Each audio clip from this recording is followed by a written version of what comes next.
Welcome to MMA on the Rocks. My name is Bill Welker, and you are listening to episode 117. Today is December 2nd, Sunday afternoon, and we have another guest joining us this week. And we have so much MMA to talk about because we haven't done a show in 2 weeks, which was my fault. I was in New York visiting family. I hope everybody had a wonderful Thanksgiving.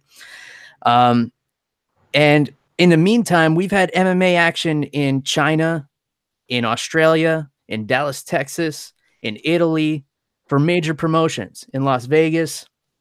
It's a beautiful thing. And it's really awesome to see this sport spread the way it has, especially in the last couple of years. So here to talk with us about all this MMA action and some other wonderful things as well, undefeated professional mixed martial arts fighter, the first female fighter to be fighting while diagnosed with autism, which we're really going to dive into with her about. I would like to welcome all the way from Las Vegas, Serena, the Southpaw Outlaw de Jesus. Serena, thanks for joining the show today. Thanks for having me on, guys. It's a pleasure to be here. And with that, since you mentioned the other guy in the room, the virtual room here, let me introduce my trusty co-host who actually set this interview up, all the way from Frosty, New Jersey, Jeff, the Animal Wilson. Jeff, how you feeling this Sunday afternoon, my friend? Bill, I'm awesome. And, it's funny how this interview came about because somebody had mentioned that they didn't like how they didn't like Tito Ortiz. And then I made a joke that, well, you don't like him because he's a Latino lying about being a Hispanic. And then Serena asked me, where's the lie? And I said, I couldn't tell you, but the only thing I hate more than lying is skim milk, which is water that's lying about being milk, which, for those of you who don't know, that is a line from Parks and Recreation. It's it's by Ron Swanson. It was like one of my favorite characters, and that's how Serena and I clicked, man, is we just like jokes. So Serena, you've got an awesome sense of humor. And also, I have one question for you, because part of what we do here on MMA on the Rocks is we talk about what we drink while we watch UFC. So Serena, I know you're coming off of shoulder surgery, so you're recovering a little bit. Are there any beers that are helping you recover a little bit? I haven't had any since my recovery, but I pretty much drink any kind of alcohol. But I've gone shot to shot with my promoter friend with Fireball. I've had Voodoo Ranger. I've had all sorts of different kinds of brews and types. I have a friend who runs my MMA news from your neck of the woods back on the East Coast, Eric Cole. We have a love for Golden Monkey because I used to live in Philadelphia, and when I came out of work, I always stopped in Reading Terminal Market to get a little cup before going to my next job, So I drink everything and anything, but I'm kind of taking it easy because I want this thing to heal fast. Yeah, so for those of you who may not know, Serena had shoulder surgery on Monday, and it's nice to hear that you're recovering really well, Serena.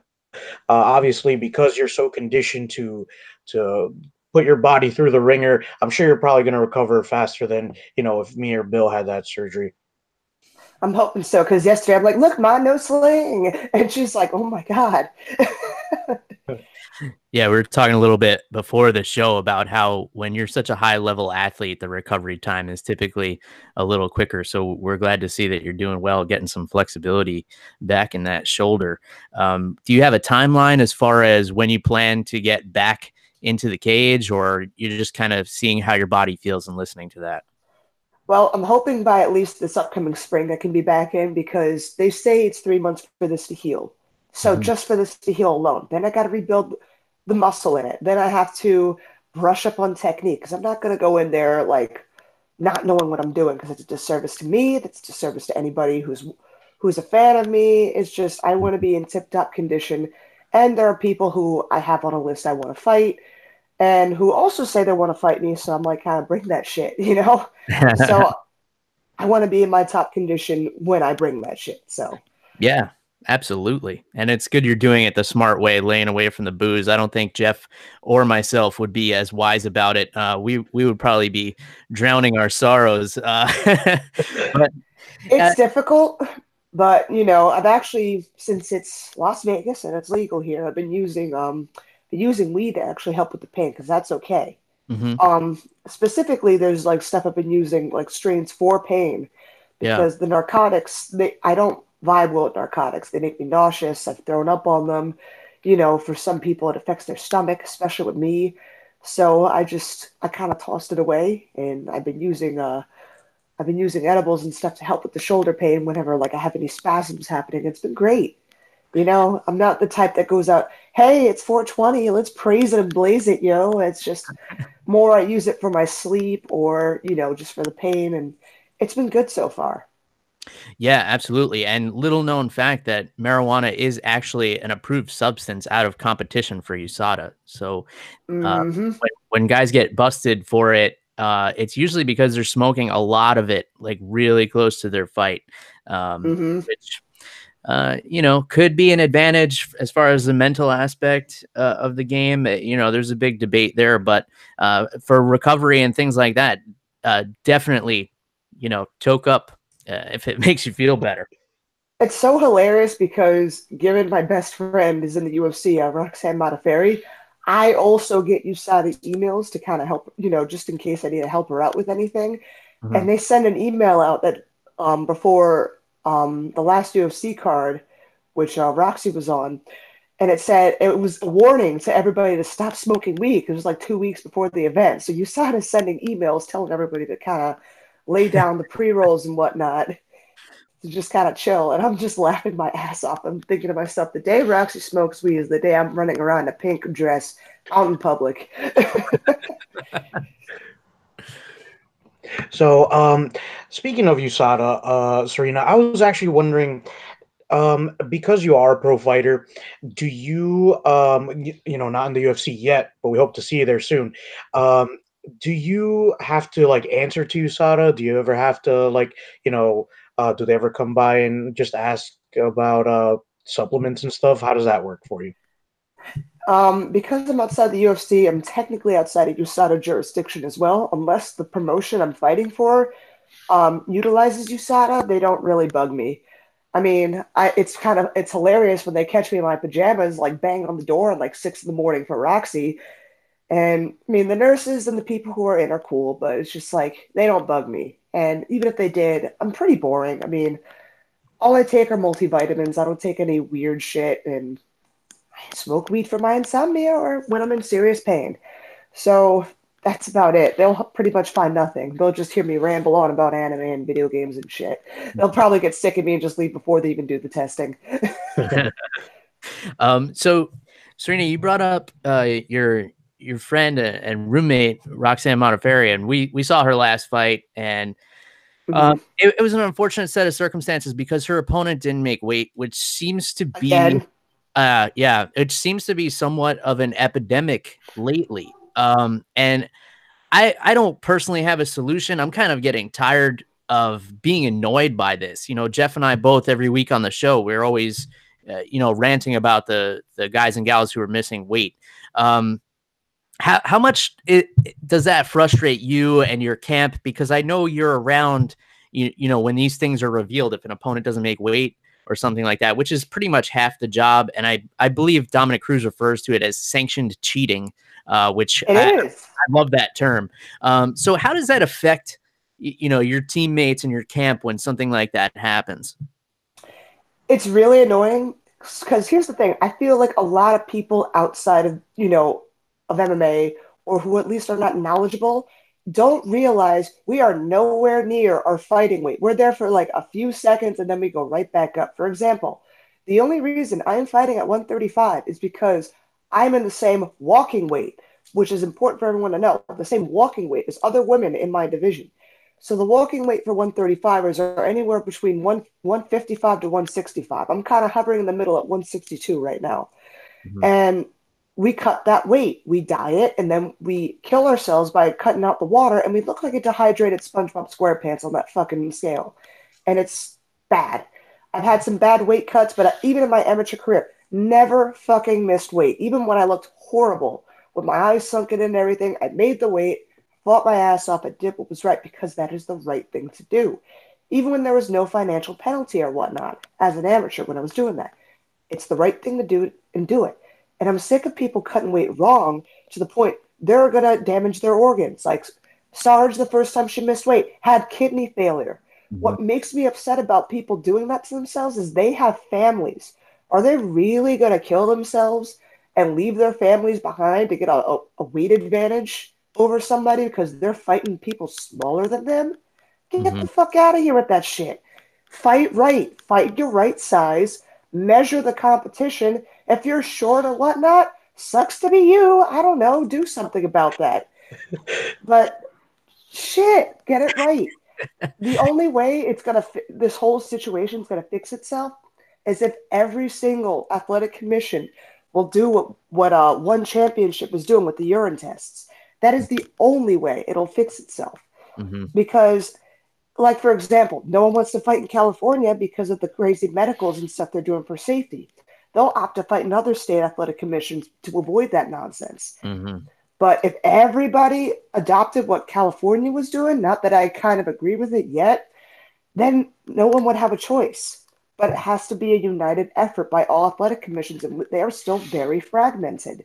You look at all the weigh-in procedures and stuff from state to state, even people not adapting the new rules for MMA, for fuck's sakes, they're still weird from state to state. How are we going to make things right if no one's united on that issue? Yeah, the unified rules that aren't really unified at all. I want to ask one other question about the missing weight piece, because a lot of times the explanation we hear from female fighters who miss weight is a certain biological function that happens to women once a month. Now, as a man, I don't feel like I can criticize this explanation, but I would love to hear your take on it, Serena. I sure as fuck can. I'm just gonna say right now, I hold on to 10 pounds of water when my stuff happens. Every single time, sometimes more. I cut extra weight when I know I'm gonna have to weigh in around my period date, just to do it. You know, I'll cut it even when it's horrible and I'm crying because for me it's the sensory issues with like jumping into a sauna or any extreme temperature change. It fucks me up. I still do what is required. Roxy, on 3 fucking weeks, made weight on her period. I'm just gonna put that out there for the world because she already did it on a tweet. And it's just like, if she can fucking do that on a short notice thing on her fucking period, I have no respect for any of those hoes talking about they're missing weight on their period. None. Nice. You fucked up. Nice. So, Serena, I can't relate to the period thing, but it's okay. It's I feel like it's a disservice to not only to themselves but also to their opponent when they miss weight. Because you worked your ass off too to make the same weight on the same day. And speaking of, I wanted to ask you, what's it like, because you had this happen to you a couple of times in your career. What's it like when somebody drops the fight on you, they can't make it for whatever reason, and you can't find an opponent, and you spent all this time getting ready for that one day? Like, what goes through your head when that happens? Well, the first thing going through my mind is, where's their fucking gym? Because I'm going to fight them in the goddamn parking lot. That's the first thing going through my mind. Second thing going through my mind is, yay, food and drinks. So it's a mix between those two. I'm a very simple woman. All right. Sounds like I love how straight and to the point you are, Serena. So a lot of people who did find opponents this weekend are from the 5 major combat sports events that took place over the weekend, from the Ultimate Fighter finale to Fight Night 142 for the UFC, Bellator 210, Bellator 211, and of course the big heavyweight boxing match last night. Yeah. So Serena, I know from following you on Twitter that you took in a lot of the fight action this weekend. What was the best fight that you saw from the weekend, or who do you think was the biggest winner out of this whole weekend of MMA and boxing here? The biggest win, I think, was God, I can't pronounce his name because it's just so long. That Kai something, that Australian dude who I know from all my Australian fans on Twitter have been like banging the war drums to get this kid into the UFC, and he finally got in there and he put on quite a damn show. Like, I mean, hats off to his opponent, who I love Anthony Pettis, but he really can't coach his boy. But his opponent Garcia stood in there, but Kai was just taking it away, just bashing this kid to death. Even my dad, who's been an RN since I've been alive, is like, oh my God, this kid's going to take so much brain damage. Mm-hmm. And I'm like, part of the sport, Dad, you know this. Yeah. But that was huge. And of course, I think Junior Dos Santos kind of proven he can, even though he's old, he can still hang with the youngins. Was Mm-hmm. also pretty good. Yeah, pulling that big upset over Tai Tuivasa. So Kai Kara Yeah. France is the fighter you were referring to. He Yes. Elias Garcia, and it was hard to watch towards the end because the unanswered blows taken by Garcia, it looked like the national debt counter.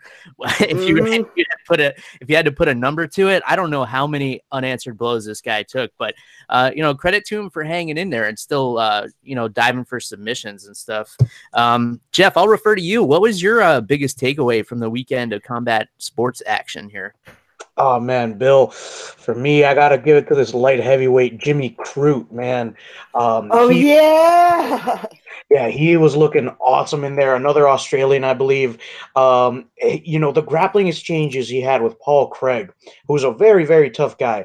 I just thought he looked great in there. He looked good on the feet. His grappling was top notch.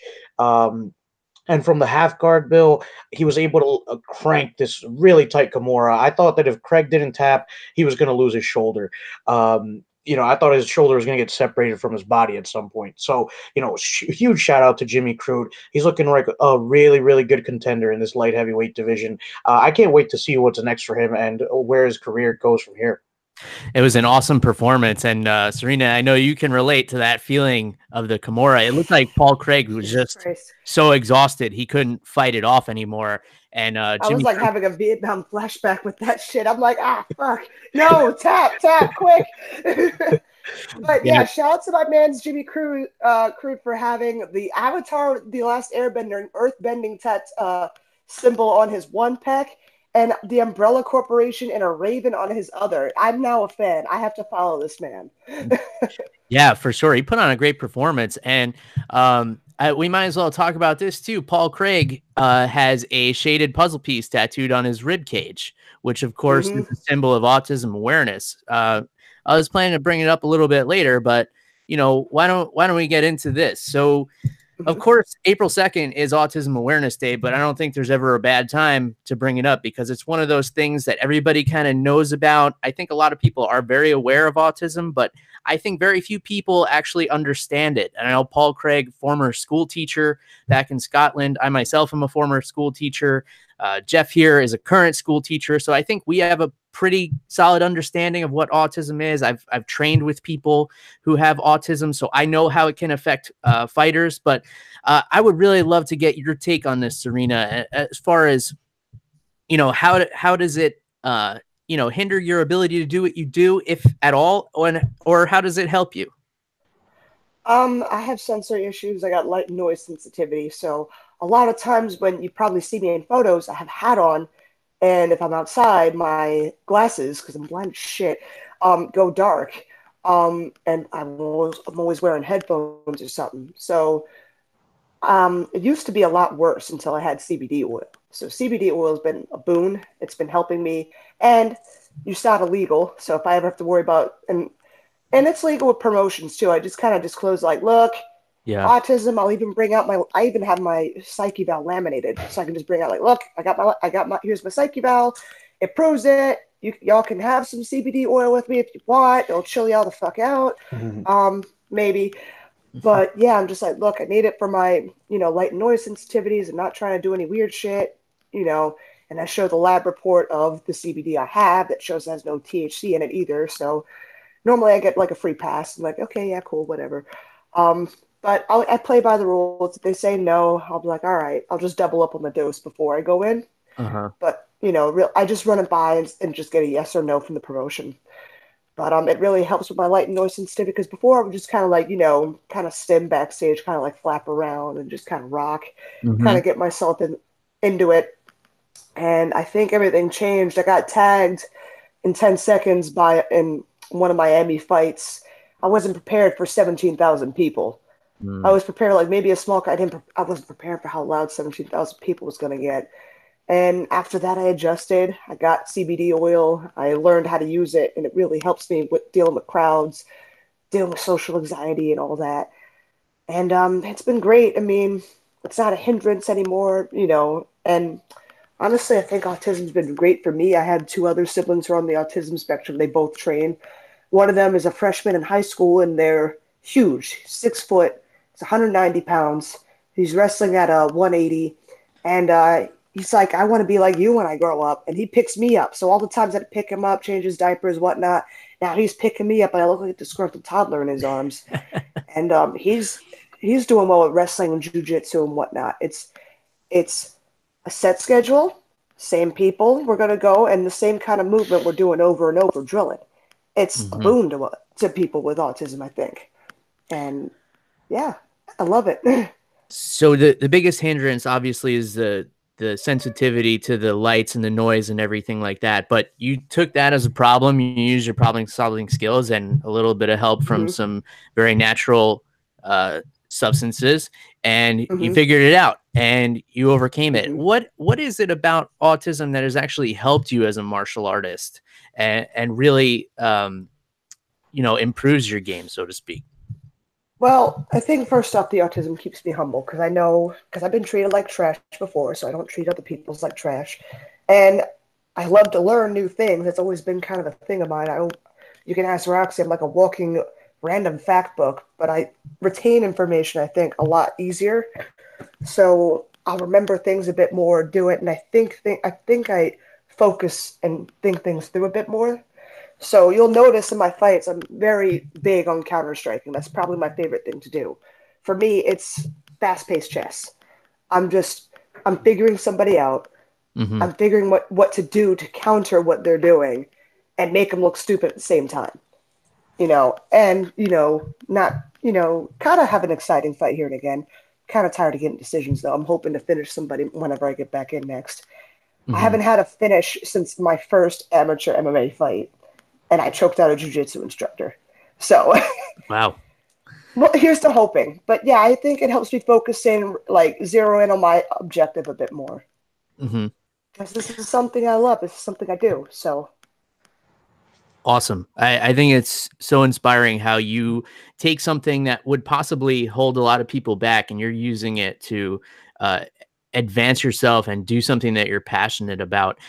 From my experience with autism, specifically Asperger's, which is a specific type of autism, people who typically have it tend to obsess over tasks and like to do things over and over again, which for anyone who's ever trained martial arts is hugely important, especially for jiu-jitsu. They say drillers make killers. The most dangerous people to roll with are the people who obsess over those tiny details and who are able to perfect them. We've all trained with the person who does the arm bar twice and they're like, I got it. And then they go and like, hey, I can't hit this arm bar while I'm rolling. I can't figure it out. Do you find like that's something that has helped you as a martial artist? Is that something that you've even experienced? Yes, absolutely. And I also love to watch how the body moves while during training, like even outside of jiu-jitsu. Like you'll see me doing the whole squinting and looking at somebody's, just how the feet are making these slight little turns for hip rotation, for countering and moving out the way of something or whatnot. So I'm not focused entirely on the punch or the kick or the takedown itself. I'm focused on how the feet, how the hips are moving, how the torso is moving to set this all up. I mean, sometimes I have to see a move like probably a lot more times than my peers because I'm just so into how the body is moving to make this possible. But that's just how I am. Yeah, absolutely. And I actually have experienced this because I had a Muay Thai instructor who has autism, and he was so detail oriented. I had been doing Muay Thai for 6 years and throwing my kicks the exact same way. And he was able to look at the way I was moving and tell me just to rotate my back shoulder ever so slightly. And I can't tell you the difference it made. And it blew my mind how he was able to pick up on that just watching me and then be able to correct it. Do you find like you're constantly assessing other people? Do you have that eye for teaching as well? And does that come in handy in the gym? Very much so. I teach alongside Roxy for kids jujitsu, Mm-hmm. and because I've worked with kids before, I'm the oldest of four kids. 3 out of 4 of us have autism. I'm able to kind of break it down to a level that people can understand, even little kids. So, and I also am the lead for teaching the little kids in Muay Thai. So I'm talking about, like, for example, when we're pivoting on our foot, I tell the kids, it's like the foot points at this time, like my foot is now like one of the hands on a clock. Mm-hmm. And then I tell them to hit with the shin bone because I tell them it's like they're chopping down a tree. So I tell them we're not kicking with our foot, we're kicking with our shin bone because our shin bone's the axe blade and it clicks with them. And their kicks get way better and they look at me like they're so excited that they're finally, they have more power to it and they heard that pop that they want on the bag versus just that little meh thing they hit when they hit it with their foot. Mm-hmm. And the same thing with the punches and the hooks. Like, it's really gratifying to see that, and even with the adults, how it pays off. Yeah, so Serena, I just wanted to ask you, I think it's awesome how you have so much attention to detail, and that's one of the things I love about jujitsu too, is like you were saying, how the body works. So, like, I like moves like Kimura's because it's like your shoulder can only go a certain way, and when it doesn't go that way, when it starts going the other way, that's where like the pain comes from. Or like an armbar, how your elbow bends Mm-hmm. this way, but if you start bending it the other way, you're gonna, it's not supposed to do that. So I love that. And Serena, just I had a question about just talk us through like what a typical day is like. Obviously when you're not recovering from surgery and like when you're getting ready for a fight. What's your day like? I wake up, I go train in the morning. I'll train from depends if I do jiu-jitsu in the morning or night. If I do jiu-jitsu in the morning, I'll be training from 10 a.m., then jump into the MMA team practice at 11:30, and I'll be pretty much finished at 1:20. And then I'll go home with Roxy, shower, recover, and then come back, teach the kids, maybe do an extra class or two, and then go home and shower, and then do my online job, and then just go to sleep and do it again. Yeah, routine is important, especially for martial artists. Very. It really helps you to stay disciplined and things like that. And I always admire that level of discipline from pro fighters, and not all of them have it. And that's why not all of Mm-hmm. them are successful, and that's why not all of them make weight. I want to change Yeah. gears. I don't want to open old wounds again here, but I want to jump back into the fights for a little bit. Serena, I don't know if you caught all of the Ultimate Fighter finale from Friday night, but there's one fight in particular I wanted to talk about because there was a very concerning incident with a certain referee that is very experienced in Yves Levine. And I'm talking about the Joseph Benavidez and Alex Perez fight. So what happened in this fight it was on the undercard, I believe, of the Ultimate Fighter finale. For those of you who didn't see it, Joseph Benavidez basically TKO'd Alex Perez. He was on top of him. Yves Levine touched both of them. So Joseph Benavidez stopped hitting him. He let go, and then Yves Levine walked away. And then Alex Perez, since he wasn't told to stop, grabbed Joseph Benavidez's leg, and Joseph actually was able to still finish Alex Perez again with a TKO towards the end of the first round. Serena, did you catch this fight? And even if you didn't, I have a follow-up question for you. I caught that fight and I saw that. I'm like, okay. And then I look, I'm like, what the fuck is going on? You don't touch the fighters until it's done. Like, I'm weird with touch with people. So with me, I ask the referees, like, before the fight, don't touch me. Y'all can talk to me, tell me, whatever you need to tell me, just don't put your hands on me. And that just when you touch a fighter in the midst of action, you're confusing them, you're confusing everybody around them, and you're putting their life in jeopardy basically that way. Mm-hmm. I mean, because it's a fight. I mean, people can die fighting. People forget that. But you have to do your job well. Being a ref, that's serious shit. When you're touching somebody, that means it's over. It should mean it's not walk away. You touch them, wave it off. You don't touch them unless maybe there's something illegal going on, but which there wasn't. So I'm very ashamed in that context of how that went by.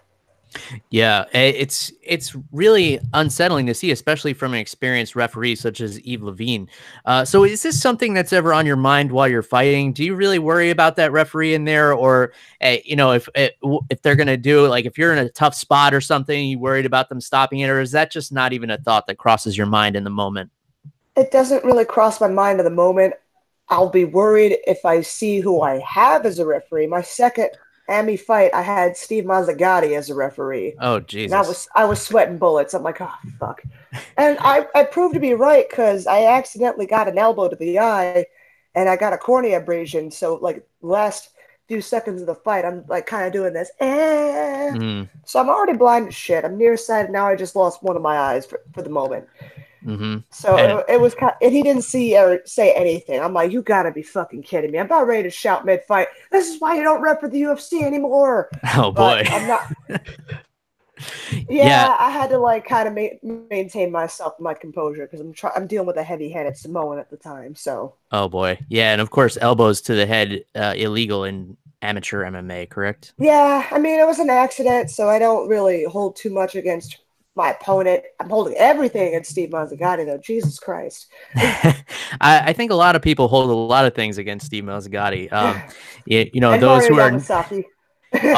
Oh yeah, for sure. I don't think we've seen him around for a while now. I think he probably doesn't want to show his face. The other thing I want to bring up is the main event of the Ultimate Fighter finale, which was just a dominant performance against such a tough veteran and former champion and Rafael dos Anjos, and Kamaru Usman just put on a Damn. wrestling clinic. And I can't understand how this man had so much energy to continue grappling at the pace he did for 25 minutes. And I think a lot of people don't really appreciate that. And that's probably because they have never grappled in their lives, to understand what it takes to have this kind of physical ability to put that kind of pace against another high level athlete for this long is really unfathomable. What were your thoughts on this one, Serena? And then I'll defer to Jeff. I was really amazed with Usman's wrestling, but I have a deeper appreciation for wrestling seeing my brother do it. I thought my wrestling practices at Syndicate MMA and everything were grueling. But then I go to a high school, to just my brother's high school wrestling, and I see all the shit they do, and it is insane. So if Usman is a tried and true wrestler, you know what? This shouldn't really surprise anybody. Anybody who is a high level wrestler would also be like, I'm not surprised. This is what we do. But yeah, to wrestle that long and just pretty much body a former champion just with this wrestling. I mean, this is why I wrestle. I wrestle so I don't have to fucking wrestle. Yeah. So, oh, Jesus, it was insane to watch. I'm like, I'm feeling bad. It's like watching a cat paw with a mouse right before the mouse gets eaten. That's all I can really think that fight was.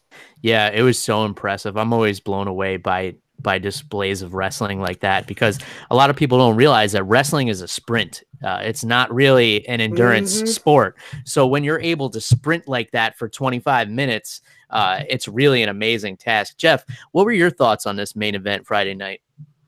Dude, I was blown away by Usman's wrestling. I didn't really like his striking, but at one point, Bill, Dos Anjos was so tired from carrying Usman around for 5 rounds that his striking didn't matter. Um, dude, credit to Usman. You know, his wrestling, it's just so, he was so in Dos Anjos' face, and we've seen him struggle with guys like that. He struggled with Eddie Alvarez like this. He struggled with Colby Covington when he was wrestling. And dude, it was just a bad style matchup for Dos Anjos. Credit to him for sticking in there and toughing it out. But dude, Usman just had way too much in the locker for him. His cardio was crazy. I mean, you know, if you've ever wrestled, it's exhausting, man. I started wrestling a little bit after I started training jiu-jitsu, and it's a completely different level of grappling. Like, there's no, because in jiu-jitsu you have positions where you can kind of rest for a little bit. Like if you mount someone and you kind of have them pinned down, you can take a breath or two. But when you're wrestling, there's no point in time where you can stop and take a breath. So Dude, credit to Usman's wrestling and even more credit to his cardio, dude. He could have ran a New York Hmm. Marathon twice with that cardio. Yeah, for sure. Very impressive. So that was the top of the Ultimate Fighter finale. And obviously, we had two new Ultimate Fighter winners crowned. Hmm. So, Serena, I would love to get your take. Did you catch this season? I know you probably have an intimate understanding of the Ultimate Fighter show, being that you live with someone who was on the show. So, is this something that's on in your household? And what did you think of this season, if so? I liked the season. I caught some episodes of it. I was very involved because I was really cheering on Leah Letson and I was cheering on Pani Kianzad because I know Pani personally. Hmm. She's stayed with us a few times when she was in town, and she's an overall really nice person. And Leah Letson, she's been cool. I mean, we follow each other on Twitter. She's always been a very nice, humble person. She's put on some, and obviously, as everyone saw, she's put on some fucking wars. Hmm. She's just no quitting that girl. And Pani, I mean, she fought her ass off too against a really tall person. I hate fighting tall people. It's not fair.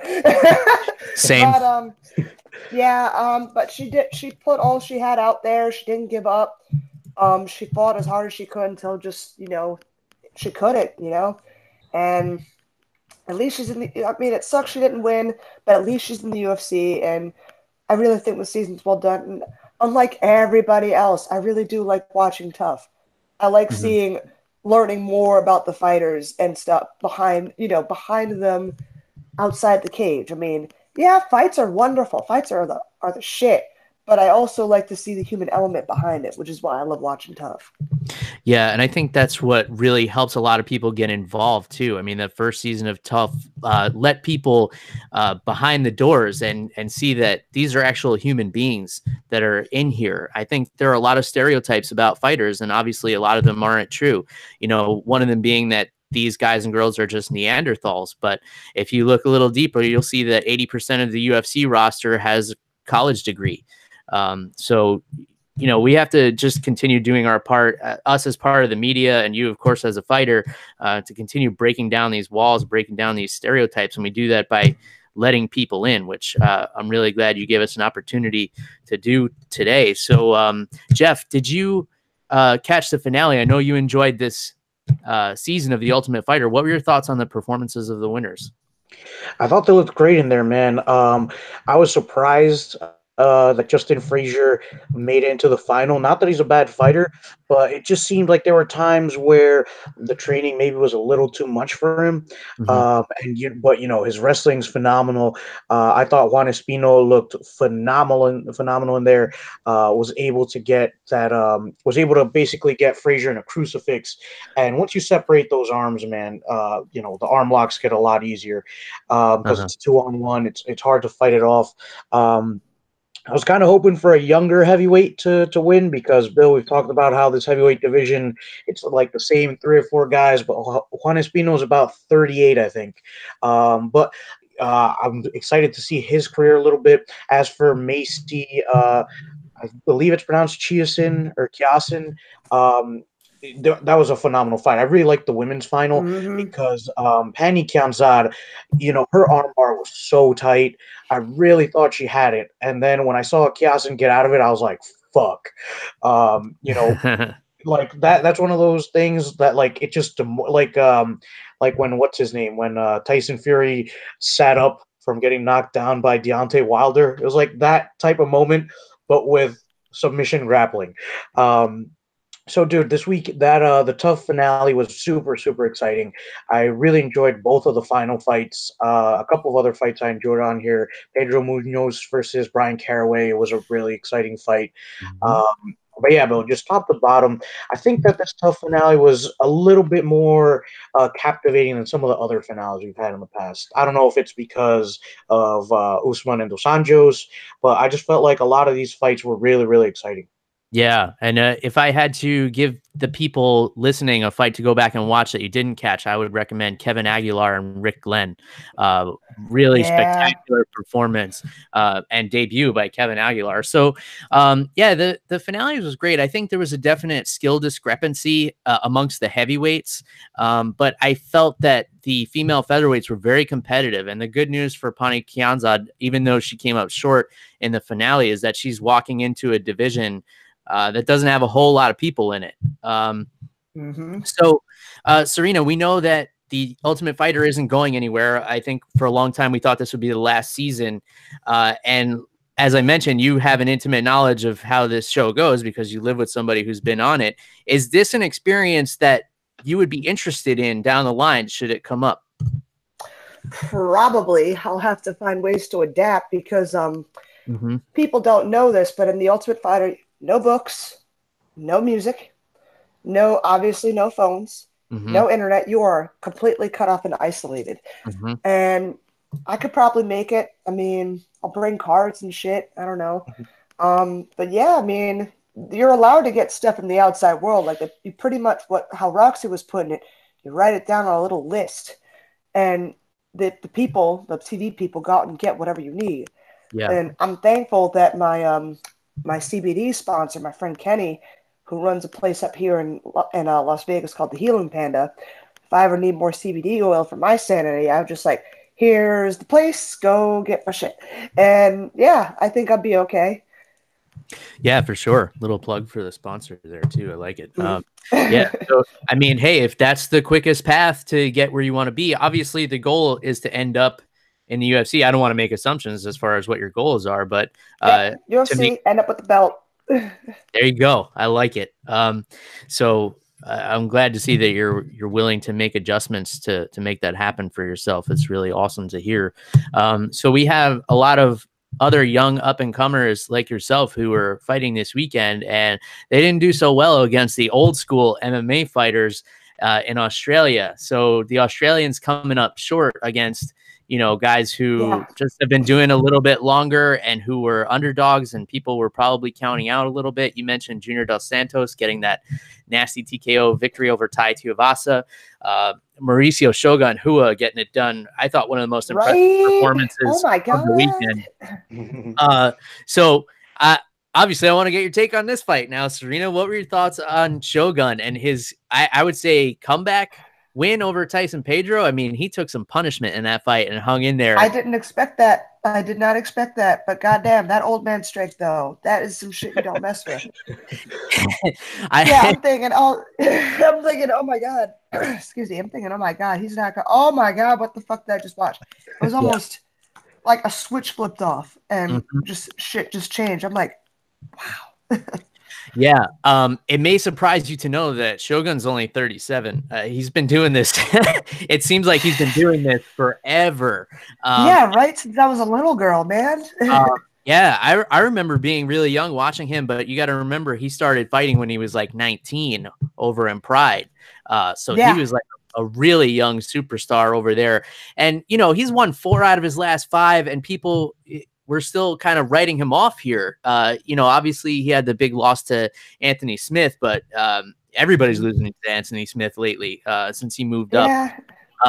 So it's really kind of awesome to see guys like this, still able to do it. I love the look on Shogun's face when he came out for the 3rd round where he just wasn't phased at all. You could just tell, I've been here before. And Tyson Pedro, I think, didn't know how to deal with that.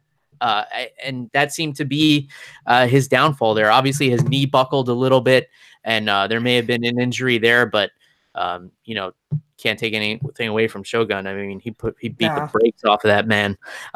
Jeff, your thoughts on the old school underdogs on this the main part of this card here? Dude, I was shocked, man. I thought Tyson Pedro was doing pretty well. He was using his jab pretty effectively. His clinch game was looking really, really solid. It looked like Hua was having a hard time with that when Tyson Pedro left him without space to really get his strikes going. But, dude, that overhand right that hit in that 3rd round changed the game, man. It was awesome. And it was nice to see Hua looking like the Hua from Pride, man. The guy was on top and just winging shots shots and making you regret stepping in there with him. So, dude, this whole card was really, really fun. I would have liked some of the Australian fighters to get a couple more wins for the home team because I've always had a fascination with Polynesian culture. Tai Tuivasa even walked out to what's called a haka. So if you guys don't know what that is, it's like a war dance kind of where teams, usually they'll do this before rugby matches. They'll come out and they'll like slap their bodies to get a beat going. So they'll just use their own muscles to do that. And dude, it's the scariest thing I've ever seen. So I can't imagine what like the opposing team feels like. So I love that Tai Tuivasa like stuck to his roots with that. But dude, take nothing away from Mauricio Shogun Hua. He looked awesome in there. Like I said, looked like the Shogun of old. Yeah, for sure. And it's awesome, like I said, to see these old school guys doing well. Here's what's funny about MMA fans, and Serena, I'm sure you're well aware of how fickle MMA fans can be. Jeff, you and I are both well versed in this fact. So after Shogun wins, I see a lot of people on Twitter saying pride never die and things like this. But a week or two ago, when it was announced that Israel Adesanya was going to be fighting Anderson Silva, a lot of MMA fans were very upset and saying, why would you feed Anderson Silva to Israel Adesanya? I personally think this is a great matchup. I mean, Anderson Silva, he's had a layoff, and he hasn't looked his best since breaking his leg, but still one of the best of all time. And I don't think you can look past him or think that he's just going to get demolished by this young lion, as good as he is in Israel Adesanya. So it's always kind of interesting to me, that dichotomy of the MMA fan base, where, if there's an unexpected result, all of a sudden they're on the bandwagon for that result. And, if they want to be mad at something, they'll be mad at something. So Serena, let me ask you, what was your thought when you heard about Adesanya and how he's going to be fighting Anderson Silva? I thought that's going to be a good matchup. I mean, everybody's yelling, oh man, Chuck and Tito shouldn't have fought, and then they use that as justification why Adesanya and Silva shouldn't be fighting. But I'm like, dude, Silva's not Chuck Liddell. He does not move like Chuck Liddell. There's a difference between someone who was off for 8 years and Anderson Silva. And he's still in it to win it. He's still training. He's training at a good place, so why the fuck not? It's a great stylistic matchup. We got crazy shit and crazy shit all in a cage. What's not to love? Yeah. I think this is an awesome matchup, and I love that old school versus new school. I love the call out from Israel Adesanya. I think this fight makes a lot more sense than people will give it credit for, and I like that you brought up the Chuck Liddell thing, because obviously Chuck had a long layoff. He's much older than Anderson Silva, and he had a lot of knockout losses. Anderson Silva has only been knocked out one time. Of course, we're not taking into account if he's taken, a lot of head trauma and sparring or during his fights. But I think it's comparing apples and oranges. Jeff, what did you think when this matchup was announced between Israel Adesanya and Anderson Silva? Dude, I love it, man. Their styles are so similar. Adesanya has said publicly that he a lot of his influence has come from Anderson Silva. And dude, why not? I mean, Anderson Silva's a legendary fighter. I don't think his stock goes down at all, even if he does lose. Not saying that he will. And I think this is going to be a really good test for Israel Adesanya. You get to fight your hero. This is like a kid's dream, dude. Like in the UFC games, I always make up a character when I play them. So this is you fighting Anderson Silva in a video game, but now it's real life. I say, let them get it on. I love it. Yeah, for sure. And I'm going to take a step back to something else you said, Serena, and that was about, bringing up the Chuck Liddell fight. Now, my first live UFC event was when Chuck Liddell was knocked out by Shogun Hua, and this was in Montreal. I believe it was UFC 97. I drove up to Montreal. Shit, we're going way back. And I was a huge Chuck Liddell fan. I've been an MMA fan for a long, long time.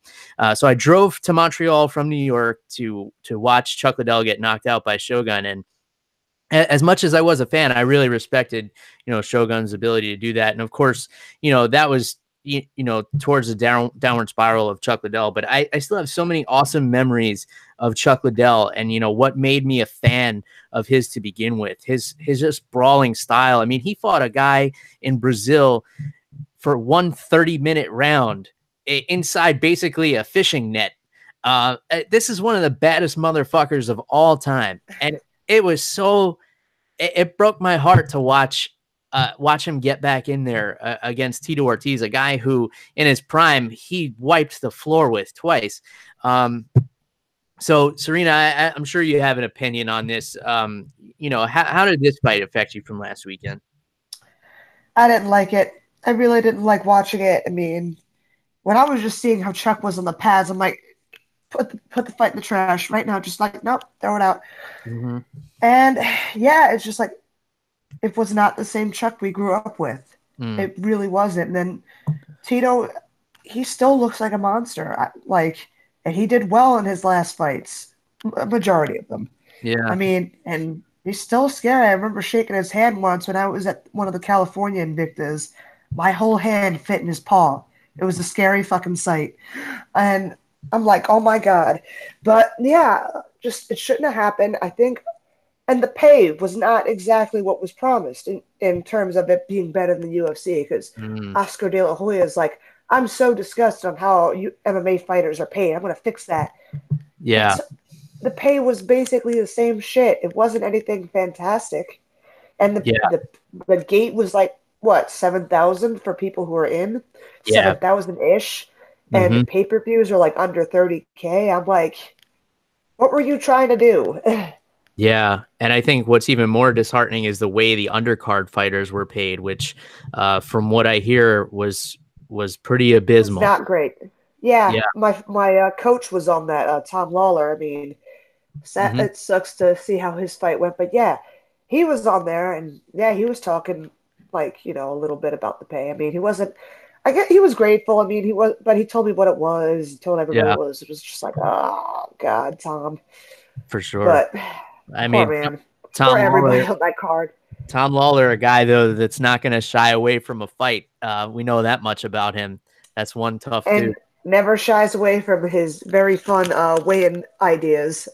Yeah, I love him for that. Yeah, for sure. I mean, he gets creative with it. I mean, is this stuff like he runs by people in the gym? Like, is he ever talking about these ideas, or you just never know what you're gonna see from him? We never know until like literally last minute, and it was just funny. I didn't know he was gonna pull out that bodysuit in the Austrian and the written on the bottle. I didn't know, and I'm just like, this is great. And what's funny is he does this. Like, there's times we have Halloween sparring at the gym. I think 2 years ago he dressed up as Roxanne. He got like a wig with pigtails in, put on glasses, like knee-high socks. Like, it was amazing. I'm like, bless you. This is why Tom is a fucking legend. Yeah, for sure. It's good to keep things light in a gym like that. I've been around a lot of MMA gyms, and like sometimes they're a little too serious and, a little too much about the grind, and you got to lighten it up a little bit. And then on the other hand, we talked earlier about the fighters who aren't disciplined enough. So you really have to have a good balance. I mean, obviously you're at one of the most legitimized gyms out there in Syndicate in Las Vegas. So can you talk a little bit more about the vibe of your gym there? I really love Syndicate. I mean, I'm originally from Philadelphia. I trained in Philadelphia.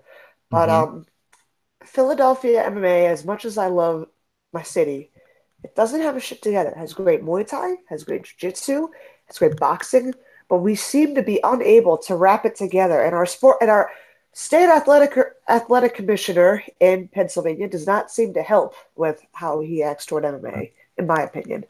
I mean, I could be wrong, but my dealings with him and seeing how he acts, it's been not so pleasant. But yeah, I mean, I went to other gyms all across. I mean, Misha had me around to help her get ready for Holly Holm back in the day because she was getting all the Southpaw she could. And she was really nice to me, and she invited me. I went to Shreveport, Louisiana, training with Andrea Lee. When she was getting ready to fight somebody who dropped from 35, she fought Sarah D'Aleo, and I was there. So I'm bouncing around gyms. I went to Glory just to make sure that I wasn't just hypnotized with how good Syndicate was. When I went back to sit, because that's the thing. I feel that when fighters jump from one gym to another, they're like, "Oh my God, it's so great!" They get there and they find out, I might have made a mistake. But I still love Syndicate. It feels like a family, and I love that family vibe. Like other gyms I've been to, they're great, but other gyms I've been to felt like it was more of a business. They treat you as well as the money you're bringing in, if that makes any sense. Yeah. And yeah, Syndicate's not like that. John's always treated everybody equally, regardless if they have autism or not, regardless of who they are, where they come from. John treats me like he treats everybody else, and I really like that. He'll be on my ass when it's time for a fight. He'll make sure I'm doing all the things I need to do. Mm-hmm. Sometimes sometimes I question it, but at the end of the day, he's always been right, you know? And Syndicate's just taking care of each other. Roxy, when I first came here, I came here with 2 giant duffel bags. That's it. And she helped me find a place to live. When the place I was living, the house that I was renting got sold, she was like, "Hey, I need a roommate." I'm like, "Say no more." And we've been living together for years now. And yeah, she's just helped me out. She's been that one person I feel that's gotten autism more than anybody.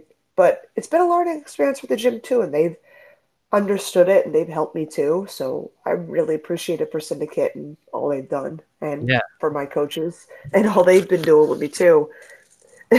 For sure. It's really awesome that you were able to find that kind of environment, because I think a lot of people don't realize how rare it is in this business to find a really cohesive MMA environment where pro fighters can thrive, because professional fighting for the gym itself is not very profitable. Obviously, it's great to have, big name fighters that you can promote your gym, but the money where they make their money is usually like kids classes and introductory classes.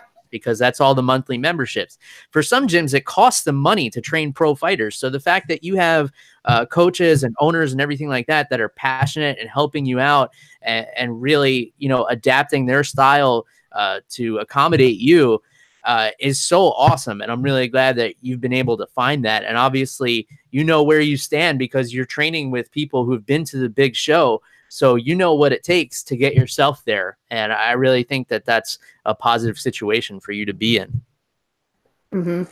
Yeah, and I'm really blessed that, they've recognized, just me being a good person, how I got into kids classes and teaching, for example, was just I was helping Roxanne out. She's like drowning in children.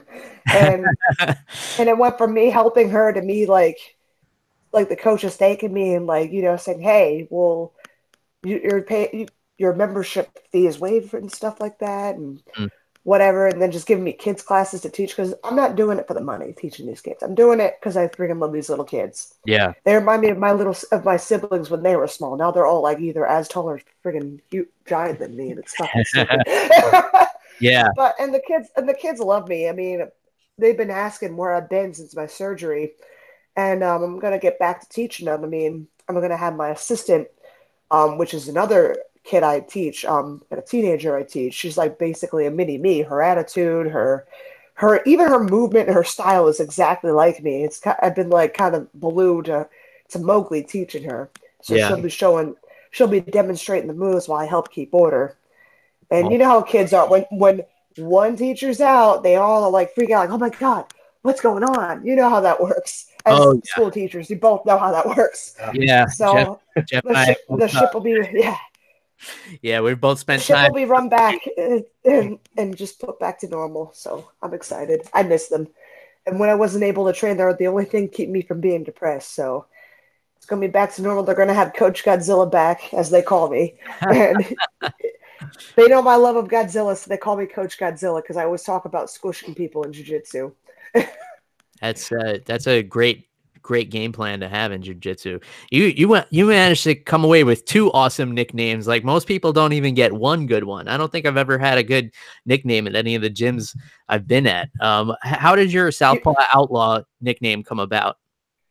Well, it's because I've always been the kind of I do what I want and say what I want. As you guys have probably seen, I have no damn filter.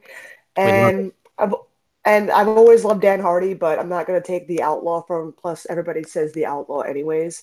And they just pretty much took my stance and kind of my attitude, and they just mixed it together, which I think fits because it kind of states like how I'm not going to conform to social norms, especially with me being autistic. It's kind of like screw the rules. I'm kind of going to do what I want and live how I want. Mm-hmm. So if anybody feels bad about it, well, too bad.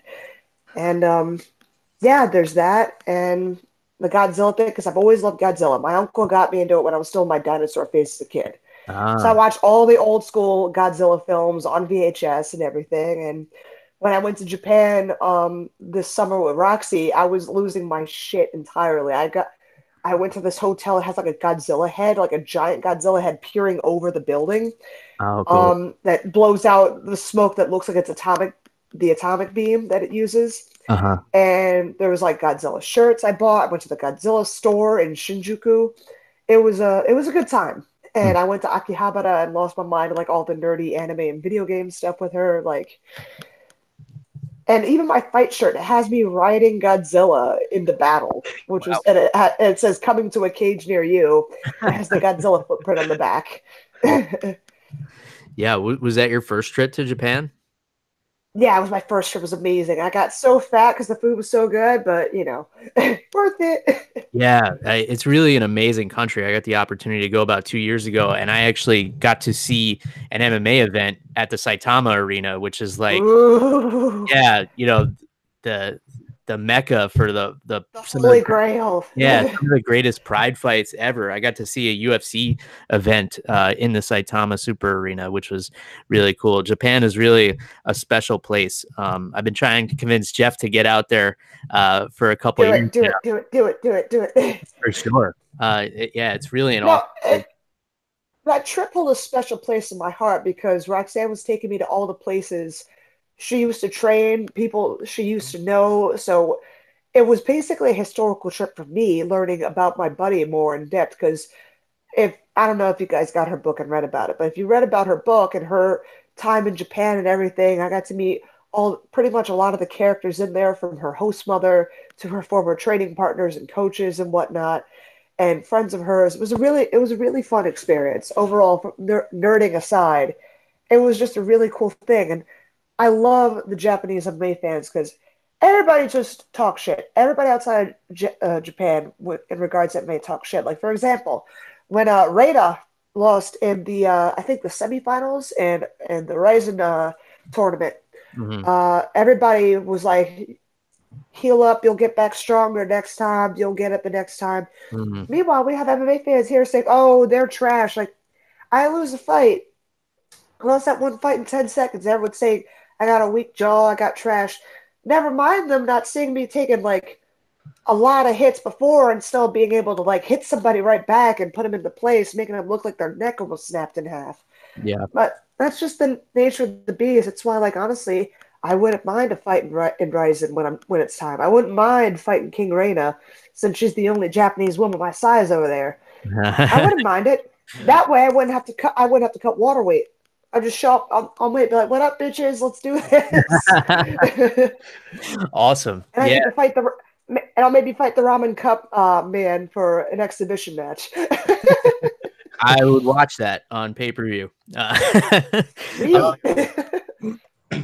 Okay, so I want to change gears a little bit. Since you've been keeping it so real with us, Serena, I really would like to get your take on this. So a big piece of news in the MMA community has been the incident with Rachel Ostovich and her spat with domestic violence. Now, obviously, this is an issue that expands way beyond the MMA community, and I think a lot of people have had a lot of opinions about it. Of course, we've had our own opinions about it. We haven't brought it up on the show as of yet, but yeah, as a woman and as a professional fighter, I would really love to hear your take on this situation and how it all went down. This shit honestly has to stop because this is getting more and more frequent. We have what happened with Andrea Lee. We have what happened to Jessica Rose Clark, with Wallace or whatever the fuck his name is. And now we have this. This is becoming too frequent that women in mixed martial arts, it just shows that we may be fighters, but we're still susceptible to being abused by our spouses. This is why people in domestic abuse circles talk about like women are more going to be killed by a romantic partner than anybody else in their lifetime. That's like the highest threat to them. And it's really sad. I mean, and honestly, it's hard enough for women who are mixed martial artists to find a spouse, I feel, because it's fine for a woman to like wait on their fighter husband, boyfriend, whatever. But when the roles reverse, it's like the male is almost emasculated. Like guys make fun of their spouse, like, you know, like, hey, your girl's fighting, you wait, you're a fucking pussy or whatnot. And now females got to worry about, oh my god, if I actually do find someone, what are they gonna fucking beat me now? Yeah. It's fucking disgusting. It really just breaks my heart. I feel for Rachel. I feel for everybody else who's been abused by their spouses. And now other women have to worry about this, being beat by a romantic partner. It's just disgusting all the way around. They haven't found Donnie Aaron yet. And I'm like, what the fuck, guys? I mean, it hurts me because I trained at their gym. I trained with Andrea Lee, and I was there with Donnie. And, you know, things were weird. I'm going to admit, things were weird. And from me, having to see my own mom having to deal with domestic abuse back in the day, it hurts me especially. You know, seeing Andrea Lee go through it. I mean, and I'm seeing Rachel saying, this happened to me, I'm not going to quit, and I'm still going to go through the fight. I'm like, on one hand, I'm worried about her and her health with the orbital. Yeah. Because orbitals are nothing to fuck with. I broke mine as a kid. Not great. But kudos to her wanting to use this as a platform to raise awareness for domestic abuse. I mean, there should be no room for any domestic abuse ever. Like, be it a woman hitting a woman, a guy hitting a guy in a relationship, whatever. You don't beat the person you love, regardless of what happened. Because some people I'm seeing on the internet, they're like, "Oh, what if she cheated?" I'm like, that shouldn't fucking matter. Maybe, I don't know, toss her makeup out the window or some shit. Maybe, I don't know, whatever. Yeah. Spray paint the fucking car. You don't lay your hands on a woman.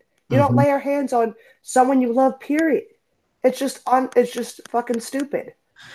Yeah, absolutely. I think that's a line that should never be crossed. And I think that another thing that should be important about this is another situation where we need to break down stereotypes, and people need to understand why people get into martial arts and why people want to fight. Because you hear so many times, you know, why does so and so want to fight? She's so pretty. She doesn't need to do this. She could be a model, or she could do something else. But if you just took a step back and try to understand about this person, well, maybe they need to do this. You know, I know martial arts, for myself, for Jeff, I'm sure for you as well, Serena, is very therapeutic, and it's something that we use in our lives. And I think people even inside the community don't understand this. So I think in order to solve the larger problem of domestic violence, specifically within the MMA community, we need to understand, you know, what is it about people that makes them want to do this? And you know, we all need to do our part to continue to spread awareness and break down these stereotypes. You know, fighters and martial artists are not all Neanderthals, and you don't have to be an ugly Neanderthal to be a fighter. Obviously, you can be, you know, an attractive person with, you know, a lot of other abilities and skills, but this is what you're passionate about, and this is what you want to do. And the other thing, tell me if you agree, is that, you know, you just got to make sure you're surrounding yourself with positive people, which I know you've been doing. Absolutely. And I think don't surround yourself with that. If you don't surround yourself with the right people supporting you, you are going to fall in a pitfall. Like 10 out of 10. And I can speak to that. Like, I left my first gym, and I still won't really speak to them because of how I was treated. They didn't understand autism. They treated me not so great. I mean, they taught me good stuff in jiu-jitsu and Muay Thai, but as human beings, they were really flawed, and things got worse. I had to take a break. Yeah. And onto the thing you're talking about models. I mean, there's some guys I know would be great underwear models that I enjoy looking at a lot. But you know what? They're still fighting. You know, girls like, hey, I love eye candy. It's non-committal. It's like a museum. You can look, but you don't touch. It's great. No commitment for me. And yeah, same thing. Like, those guys, even though they look like underwear, they could be like great underwear models. They're still fighting. So what? Fuck it. Yeah, it's always the women that get that. They're like, oh, you're so pretty. You shouldn't fight. I'm like, and I say, well, what the fuck? I don't care. Let them fight. Let them enjoy themselves. Humans are not meant to be behind a desk 24/7. That is not what we were made for. Yeah. I mean, that was not our ancestors were not behind a fucking desk going like, what the fuck am I doing with my life? No, they were out there in the world. And that's what another thing I love about fighting. You know, as much as I love my old job, this is much more fulfilling for me as an individual, as a person, than anything I could get behind a desk. For sure. For myself, this is the only time I enjoy being behind a desk, when I get to talk like to martial artists like yourself, and I get to talk to Jeff every week about the fights. So thank you for your opinion on that whole situation. And obviously we wish the best and a speedy recovery to Rachel Ostovich so she can get back to doing what she loves. Absolutely. For the reasons that she wants to do it, which is her prerogative, of course.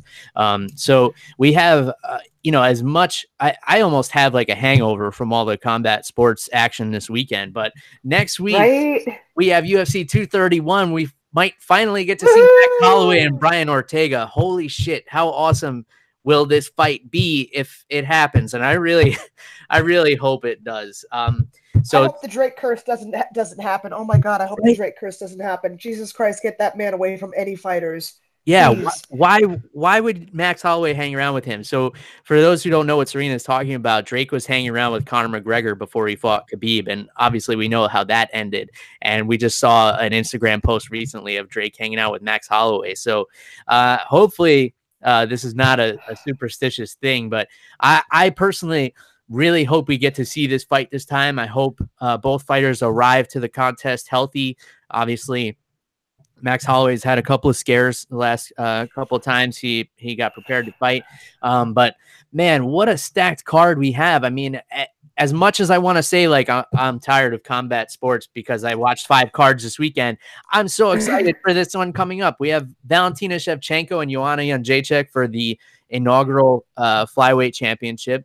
Jimmy Manuwa and Thiago Santos, Gunnar Nelson and Alex Cowboy Oliveira, Claudia Gadelha and Nina Ansaroff, Eric Anders and Elias Theodoro, Olivier Aubin-Mercier and Gilbert Burns. Like, holy shit, this is one of the most stacked. It's going to be a great card. For hardcore fans, this is like a dream card, and especially coming off, such an amazing weekend. So tell me, Serena, are there any fights that I rattled off or any that I didn't that you're looking forward to the most for next weekend? Just all of them. The whole card is friggin' lit. Yeah. Fuck yeah. It'll be interesting to see the contest between Shevchenko and Joe Jadrix. Like, I know that Joe Jadrix and Shevchenko have fought in Muay Thai, and that Shevchenko won pretty much all the encounters. So it'll be interesting to see how that'll end up when it goes to the ground, because we know Shevchenko is a high level grappler. We haven't seen that out of Joanna yet. And I wonder what she's going to bring to the table to try and counter that if the fight goes to the ground, if either or tries to overwhelm the others in the striking department. Yeah, for sure. I mean, that's one of those fights that, Joanna is moving up and Valentina is moving down, and she might have some size on her, and she has those wins. I believe it was amateur Muay Thai that she has some wins over her. But, MMA is a totally different ball game. Like you were talking about, I think everybody's affected by the lights and the crowd and the media and everything like that. So, and you can never count Joanna out. So even if she's lost to her before, like, she's going to come in there as fierce as ever and looking to take Valentina's head off. I think this is an awesome contest. Jeff, which fight are you looking forward to here? Oh man, Bill, you're asking me a tough question, man. It's my job. As much as I love all these fights, I think this card's going to be amazing. I'm really looking forward to Jimmy Manuwa versus Thiago Santos, dude. I feel like that fight is not going to go to a decision. I think 2 rounds. I give this fight 2 rounds before somebody goes to sleep. The fight looks awesome. I'm super excited for Valentina versus Joanna, just to see how their styles match up, because now it's not just striking. Now you got some grappling involved. And Max Holloway versus Brian Ortega. I mean, come on, man. Who's not excited for that fight? Yeah, for sure. I mean, man, I just don't know how that one's going to go. I mean, Brian Ortega seems unstoppable, but we've seen that before, and then everybody meets their match eventually. So really, really excited for this card. Jeff, did you have anything else you wanted to get off your chest, or did you have any other lingering questions here? No, dude, I'm Serena. Thank you so much for being able to do this today. And I'm glad that we were able to raise not only some autism awareness, but some domestic violence awareness. There should be no room for that ever. Like you said, Serena, I love the way you said it. You should never put your hands on someone you love. That's perfect summary. That's it. Like, no more should be said about it. I'm glad that we got to talk some fights. Serena, thank you for being so cool. I know this was kind of, a surprise because we hadn't really like talked about what we are gonna do. We kind of just said, hey, we're gonna talk about these things. And so thank you so much for doing this. Really appreciate it. I loved hearing about your personal stories about how you were moving over from gyms, looking for the right one. So Serena, thank you again for being on the show today. Thank you for having me, guys. It was really awesome. We got to really have some fun and shoot the shit. It was awesome. Yeah. So before we sign off, Serena, please let the people know where they can find you on social media. And if you have any sponsors you want to shout out, please take the opportunity. Of course. Everybody, y'all can find me on pretty much anywhere. At Serena Southpaw, Twitch, Twitter, Facebook, Instagram. I'm everywhere. Hell, even Snapchat, just because I love to take pictures of my food. I'm one of those girls. But yeah, I like to thank all my sponsors, the Healing Panda here in Vegas. I got a lot of them: Aardvark Painting, Menacing Valor, Melee Fighting, my Consumer IT. Yeah, if you have computer troubles, hit those guys up. I got a lot to list, so just thank all my sponsors for being by my side and helping me out. And yeah, seriously, just thank you for having me on, and I'd like to thank my fans for supporting me, the whole way. Yeah, for sure. And of course, you guys know how to get a hold of us. Jeff is at @animal_Wilson on Twitter, and you guys know how to get a hold of me. It's at MMA on the Rocks everywhere on the social media. Serena, we really appreciate you taking the time. We would love to have you back again down the line, especially if you have a fight lined up that you're looking to promote. We really Say had when. We will definitely let you know. We will be in touch for sure. So. Yeah, it's just an awesome conversation. We really want to do our part to help, raise awareness for autism and make people understand that, you're definitely capable of doing something that you're passionate about if you put your mind to it. So really, it's kind of like Tyson Fury, what he said. Like, he overcame his own troubles and did the biggest fight of his life. And if he could do it, anybody could do it. It's kind of like one of those things. And he raised himself from the dead in the 12th round. Like the fucking Undertaker. Holy shit. Unbelievable. Yeah, we didn't even get a chance to talk about that. But hey, fuck it. You still have a couple of minutes, don't you? Yeah, that was fun. I hope to raise up from the dead like that soon. Did you catch the whole fight? Not all of it, because, well, I was not exactly watching it via legal means. But I tried to catch as much as I'm poor. Come on, I throw hands for bands. Come on, and I haven't been able to throw hands for a hot minute. So yeah, I may or may not have been watching it by such means as well. But Tyson Fury, one of the greatest heavyweight boxers, definitely of our generation, went through some tough times and drug addiction and alcohol and everything like that, and brought himself back to outbox Deontay Wilder, who's one of the most dangerous men, scariest motherfuckers ever. God, that guy terrifies me. One of the hardest hitting heavyweights we've seen in a long time. And it's awesome to see this revitalization of heavyweight boxing, because it's something that went away for such a long time. Obviously, the Klitschko brothers put boxing to sleep for about 10 years. It was a hibernation. I mean, if you appreciate the art, it's a wonderful thing. I appreciate a lot of things about Vladimir Klitschko specifically, but if people weren't interested, and now people are interested again. Unfortunately, boxing is gonna boxing, and judges are gonna judge stupidly. I mean, this is a problem that we see. Obviously, it's the same athletic commissions judging MMA, so it's a problem that we see time after time, and hopefully we'll figure this shit out. Maybe get rid of the 10-point must system. I don't really know what could be done about it. Me neither.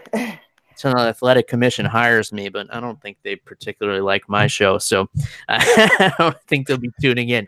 But yeah, an awesome heavyweight fight. If you guys listening missed it because you were watching all the MMA, I don't blame you, but I was split screening it last night. I had my laptop, which was streaming one or the other. I'm not going to say whether it was the one that cost money or not.